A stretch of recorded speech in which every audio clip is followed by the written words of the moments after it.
Assalamualaikum warahmatullahi wabarakatuh.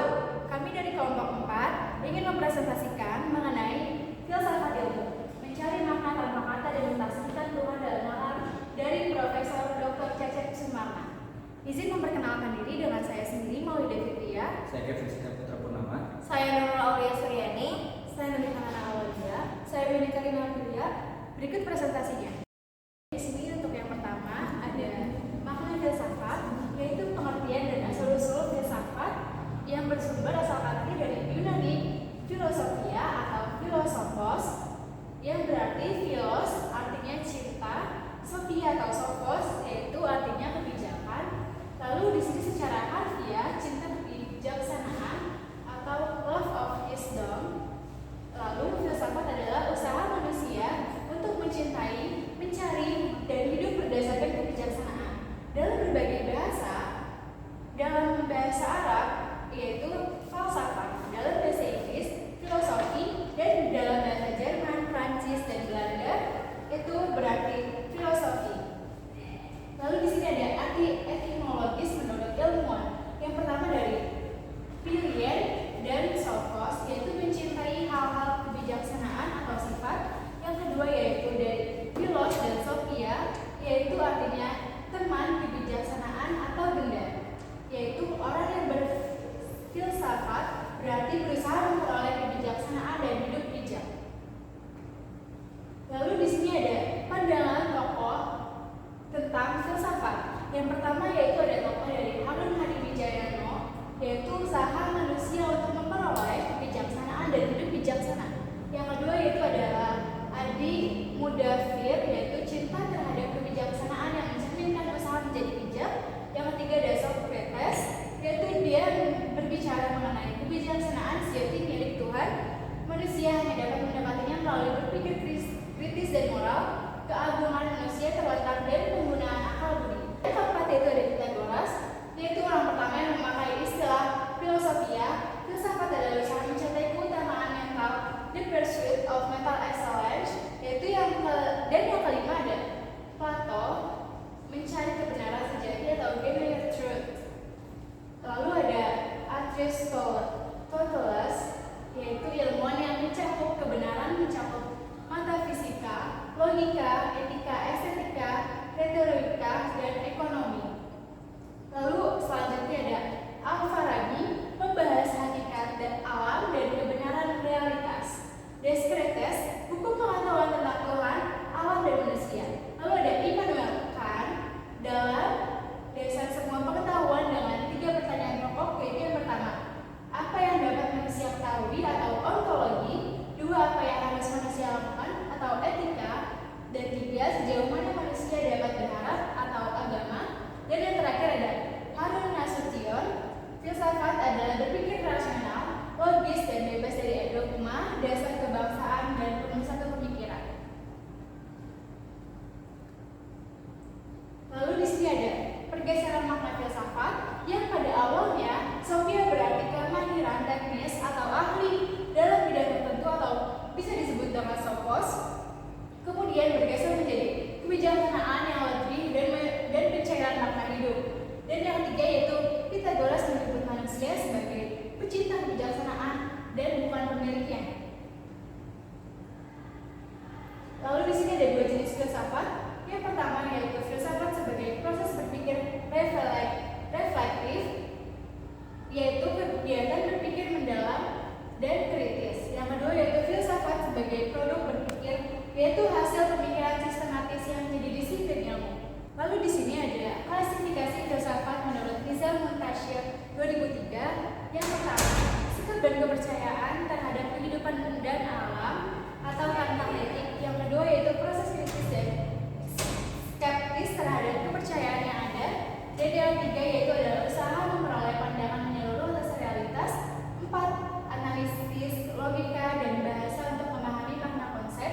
Dan yang terakhir, yang kelima yaitu kumpulan masalah besar manusia yang dicari jawabannya oleh para filsuf. Selanjutnya ada filsafat sebagai pandangan hidup. Yang pertama yaitu filsafat berkembang menjadi cara hidup dan pandangan hidup. Yang kedua yaitu tidak sekadar keahlian praktis, melainkan upaya memahami kebenaran dan hakikat kehidupan. Dari selanjutnya akan dijelaskan oleh saya, yaitu ciri berpikir dalam berfilsafat. Berfilsafat berarti berpikir secara mendalam, sistematis, dan menyeluruh, bukan sekadar berpikir biasa. Artinya, tidak semua orang yang berpikir dapat disebut berfilsafat, karena hanya mereka yang berpikir dengan ciri-ciri tersebut. Banyak orang keliru mengapa filsafat bertentangan dengan agama, padahal justru membantu memahami Tuhan dan kebenaran secara rasional dan mendalam. Yang pertama itu ada radikal, yang artinya mendasar dan mengakar. Asal kata radix berasal dari Latin dan Yunani yang berarti akar. Maknanya berpikir sampai ke akar persoalan, mencari dasar terdalam dari setiap hal. Ciri-cirinya yaitu yang pertama tidak berhenti pada permukaan tetapi menelusuri hakikat sesuatu. Yang kedua berani mempertanyakan hal-hal mendasar bahkan yang dianggap tabu atau mapan. Yang ketiga tidak takut meragukan keberadaan yang sudah diterima umum. Radikal merujuk pada watak seseorang yang berpikir secara mendalam, sedangkan radikalisme adalah paham atau ideologi yang meningkat. Dalam filsafat, tidak ada pembatasan seperti pikirkanlah ciptaan Tuhan yang tapi jangan zatnya. Segala sesuatu boleh dipikirkan, termasuk hal-hal sensitif. Filsuf selalu meragukan kebenaran yang telah mapan, seperti mempertanyakan apa itu benar dalam ilmu agama. Contohnya dalam konteks muslim. Bertanya bukan apa itu. Bertanya bukan hanya apa itu sholat, tapi mengapa sholat itu perlu. Apa hakikat kebenarannya dan apakah nilainya universal. Dalam Islam, berpikir radikal sejalan dengan konsep klasik ilmi yang artinya orang yang mendalam ilmunya. Seperti yang disebutkan dalam Quran Surat Al-Imran ayat 7. Kesimpulannya yaitu berpikir radikal sama saja berpikir mendalam, bukan ekstrim atau berbahaya seperti konsep dalam politik. Yang kedua itu ada sistematis atau teratur dan terhubung. Makna berpikir secara teratur, berurutan dan saling berkaitan antara konsep. Cirinya yang pertama, menyadari hubungan antara satu dengan hal lain, tidak berdiri sendiri. Yang kedua itu menghindari kesimpulan tergesa-gesa yang artinya jumping conclusion. Yang ketiga, menyusun argumen secara logis, bertahap dan penuh dengan tanggung jawab. Filsuf berpikir sistematis karena mereka yang pertama menguji setiap langkah sebelum mengambil kesimpulan. Yang kedua, menyadari setiap fenomena saling mempengaruhi. Dasarnya dalam Al-Quran Surat Al-Insyirah ayat 7 sampai dengan 8. Bekerja secara berurutan dan tekun. Kesimpulannya, berpikir sistematis berarti menata pikiran secara rasional dan terstruktur. Yaitu ada universal yang menyeluruh dan umum. Makna dari universal sendiri adalah berpikir secara luas, mencakup semua aspek dan tidak parsial. Ciri-ciri dari universal yang pertama itu tidak diskriminatif atau berpihak pada satu sudut pandang. Yang kedua, memandang kebenaran dari berbagai sisi, ilmu, moral, agama, sosial, dan kemanusiaan. Yang ketiga itu menghubungkan pengetahuan dengan nilai kemanusiaan. Prinsip dari universal sendiri adalah kebenaran dianggap sah jika berlaku secara umum atau universal. Yang kedua itu ada kebaikan lebih tinggi dari kebenaran yang parsial karena mencakup kemaslahatan manusia secara luas. Dan yang terakhir, kesimpulan dari universal adalah berpikir universal berarti mencari kebenaran dan kebaikan yang berlaku bagi semua, bukan hanya untuk kelompok-kelompok tertentu. Dan yang terakhir ada yaitu spekulatif, yang artinya terbuka terhadap kemungkinan. Makna dari spekulatif sendiri adalah berpikir dengan dugaan rasional dan terbuka terhadap berbagai kemungkinan, bukan sekadar tebak-tebakan, tapi melibatkan logika, analisis, dan sumber yang sah. Ciri dari spekulatif sendiri yang pertama itu ada berani mengajukan hipotesis dan menundanya untuk diuji. Yang kedua, siap mengoreksi diri jika salah. Dan yang ketiga, tidak menutup diri terhadap pendapat lain. Fungsi dari spekulatif adalah membuka ruang penemuan baru dan melatih kerendahan hati intelektual. Landasannya dalam Al-Quran terdapat pada Quran Surat Al-Mujadalah ayat 11 yang artinya melampakkan dada untuk menerima kebenaran dari pihak lain. Kesimpulan dari spekulatif adalah berpikir bersikap terbuka, kritis, dan tetap rendah hati terhadap kebenaran yang beragam. Selanjutnya itu ada objek kajian filsafat. Yang pertama itu adalah ruang lingkup kajian. Filsafat membahas segala sesuatu yang dapat dipikirkan secara rasional, termasuk Tuhan, manusia, dan alam.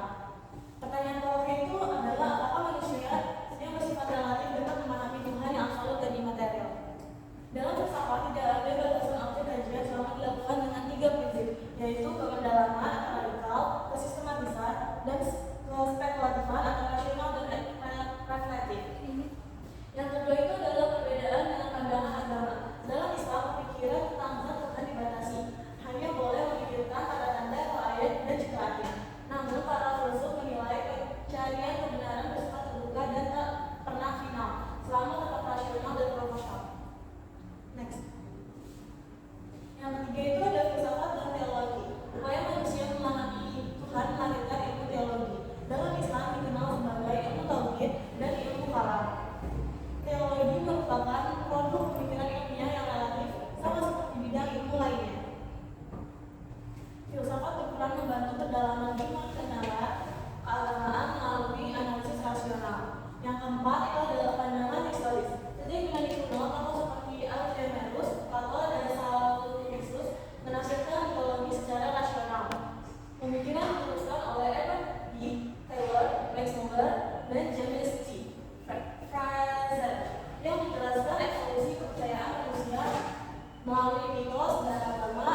menjalankan tugasnya sebagai khalifah di bumi. Menurut Quraisy Hisya, ilmu adalah pengetahuan yang menjadikan sesuatu jelas dan meyakinkan. Menurut Al-Ghazali, pengetahuan sejati adalah hasil aktivitas mengetahui yang disertai keyakinan tanpa kelakuan terhadap kebenaran. Yang terakhir, aspek ilmiah. Para ahli seperti Abdul Thomas S. Hardy dan William Carey menyatakan ilmu adalah sistem pengetahuan yang terorganisasi berdasarkan fakta empiris, observasi, dan penalaran yang logis, dan juga terbuka terhadap revisi sesuai kebutuhan baru. Baik, selanjutnya yaitu kategorisasi dan objek ilmu. Jadi di bagian ini, di bagian kedua ini kita membahas tentang kategorisasi ilmu dan hal-hal penting yang berkaitan dengan dunia keilmuan. Yang pertama itu tentang pengelompokan ilmu. Beberapa tokoh mempunyai pandangan masing-masing. Nah, menurut Syekh Muhammad Manqur Al-Atas membagi ilmu menjadi dua, yaitu ilmu marifat, ilmu spiritual yang bersumber langsung dari Tuhan melalui wahyu dan ilham, serta ilmu sains yang diperoleh melalui akal dan pengalaman empiris. Nah, keduanya ini saling melengkapi dan berasal dari Allah Subhanahu wa Ta'ala. Menurut Imam Al-Ghazali juga ilmu dibagi menjadi dua, yaitu ilmu mukasyafah, yaitu ilmu tentang mempelajari hal-hal batin dan kedekatan dengan Tuhan, dan ilmu muamalah, yaitu ilmu yang dipakai untuk urusan dunia, dan beliau juga membedakan antara ilmu fardu ain dan ilmu fardu kifayah. Lalu Nasution juga membagi ilmu menjadi dua, yaitu ilmu murni dan ilmu terapan. Sementara Sidi Ghazalba lebih detail lagi sampai 6 ilmu, dan intinya setiap tokoh itu mempunyai cara pandang yang berbeda, tapi tujuannya sama, yaitu memperkaya pemahaman kita tentang ilmu. Selanjutnya, objek ilmu. Objek ilmu itu bukan hanya Tuhan secara langsung, tapi alam dan manusia lewat pengamatan dan pemikiran nasional. Manusia bisa memahami ciptaan Allah, dan ilmu berbeda dari pengetahuan biasa karena ilmu mempunyai sistem teori dan bisa diuji secara logis. Lalu masalah ilmiah muncul ketika ada perbedaan antara harapan dan kenyataan. Masalah ilmiah itu harus bisa dikomunikasikan dan objektif dan bisa dipecahkan lewat metode ilmiah. Kemudian ada sikap ilmiah menurut pemikiran Archie Jebang, dan sikap ilmiah ini memiliki 6 karakteristik. Yang pertama, rasa ingin tahu yang kuat sebagai dorongan untuk mencari dan memahami kebenaran di balik fenomena yang diamati. Yang kedua, sikap spekulatif, yaitu berani mengajukan dugaan sementara atau hipotesis yang kemudian dapat diuji. Yang ketiga, objektivitas, yaitu meliputi kemampuan berpikir logis, terbuka terhadap data dan informasi, serta tidak fanatik atau bias dalam penilaian. Yang keempat, keterbukaan, yakni kesiapan menerima masukan, kritik, dan pandangan yang berbeda dari berbagai pihak. Selanjutnya, kemampuan menunda penilaian, yaitu tidak memutuskan kesimpulan secara tergesa-gesa tanpa didukung oleh bukti yang cukup. Dan yang terakhir, sifat tentatif, yang berarti sadar bahwa kesimpulan ilmiah bersifat sementara dan dapat direvisi apabila ditemukan bukti baru yang lebih kuat. Selanjutnya, efektivitas ilmiah. Implementasi nyata dari ilmu pengetahuan diwujudkan melalui proses penelitian ilmiah. Menurut Lidcombe dan Guba 1984 mengemukakan ada 7, yaitu yang pertama menyusun dan mengenali masalah ilmiah yang akan dikaji. Yang kedua, merumuskan masalah secara jelas, spesifik, dan operasional agar dapat diukur dan dianalisis. Yang ketiga, menyusun hipotesis atau dugaan sementara sebagai pijakan alat penelitian. Selanjutnya, menentukan instrumen penelitian yang sesuai untuk mengumpulkan data. Yang kelima, melakukan pengumpulan data secara terstruktur. Dan yang keenam, menganalisis data yang diperoleh dengan metode statistik atau teknik lain yang relevan. Dan yang terakhir, menarik kesimpulan yang didasarkan pada analisis data dan memastikan kebenaran temuan.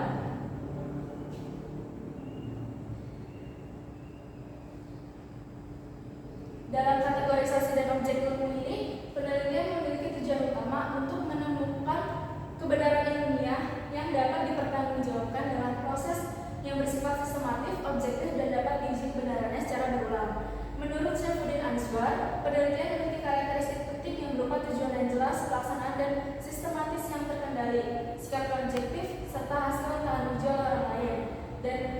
Saifuddin Azwar ini ada dua, yaitu aspek individual dan aspek sosial. Aspek individual mencakup kemampuan, pengetahuan, dan pengalaman yang dimiliki oleh peneliti secara pribadi. Kalau aspek sosial menyoroti kontribusi komunikasi ilmuwan dalam mengembangkan ilmu pengetahuan serta penerapannya di masyarakat secara luas.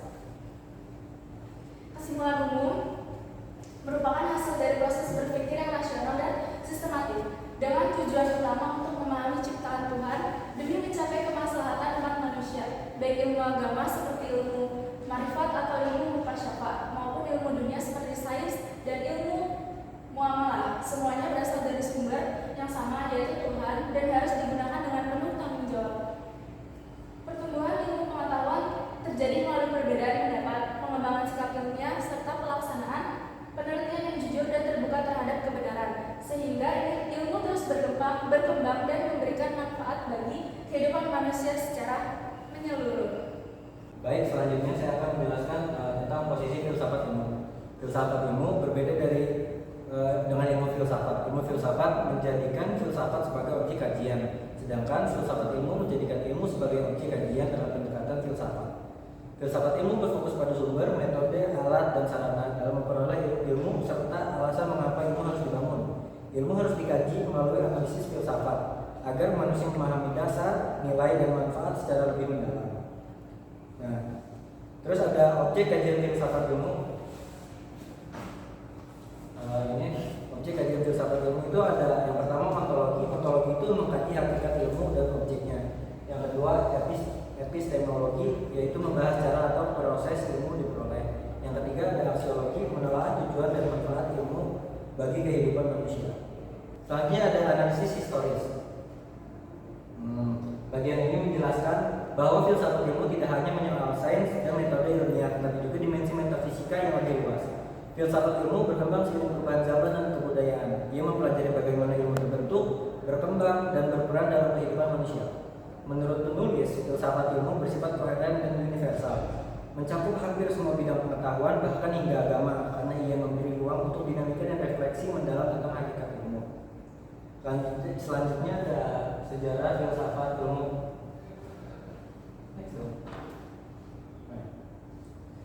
Filsafat ilmu lahir pada abad ke-18 Masehi dan erat kaitannya dengan pemikiran Immanuel Kant. Kant dikenal sebagai tokoh utama yang menempatkan filsafat ilmu dalam ranah rasional dan kritis. Ia lahir di Königsberg, Rusia tahun 1724 sampai 1904. Dikenal disiplin, sederhana, dan tekun. Menginapkan pada geografi fisik, membawa pandangan bahwa geografis adalah ilmu empiris yang menunjukkan keteraturan alam. Namun, ia juga menegaskan perlunya refleksi filosofis agar ilmu tidak berhenti pada pengamatan empiris semata. Selanjutnya ada pemicu lahirnya. Nah, pemicu utamanya itu adalah kekhawatiran Kant terhadap positivisme ilmiah yang berkembang pada abad ke-18. Ilmu pada masa itu dianggap sah hanya jika bersifat empiris, rasional, dan terukur. Hal ini membuat manusia kehilangan nilai moral dan eksistensi karena terlalu mengagungkan pengukuran dan hasil eksperimen. Next ada bagaimana Tuhan akan berperan. Nah, kan membandingkan pandangan ilmiah dengan ayat-ayat Al-Quran, misalnya Ali Imran ayat 190-191 dan Sad ayat 27. Ayat-ayat tersebut menunjukkan bahwa alam dan ilmu adalah tanda-tanda kebesaran Tuhan yang menuntun manusia untuk berpikir dan bersyukur. Dengan demikian, Tuhan berperan sebagai sumber keteraturan dan makna dalam ilmu. Kan menilai bahwa ilmu tanpa refleksi moral dan spiritual akan kehilangan arah. Maka, filsafat ilmu harus menempatkan Tuhan dalam kerangka pemikiran ilmiah, bukan sebagai objek eksperimen, tetapi sebagai dasar nilai dan tujuan etis ilmu. Sekian video presentasi dari kelompok kami, kurang lebih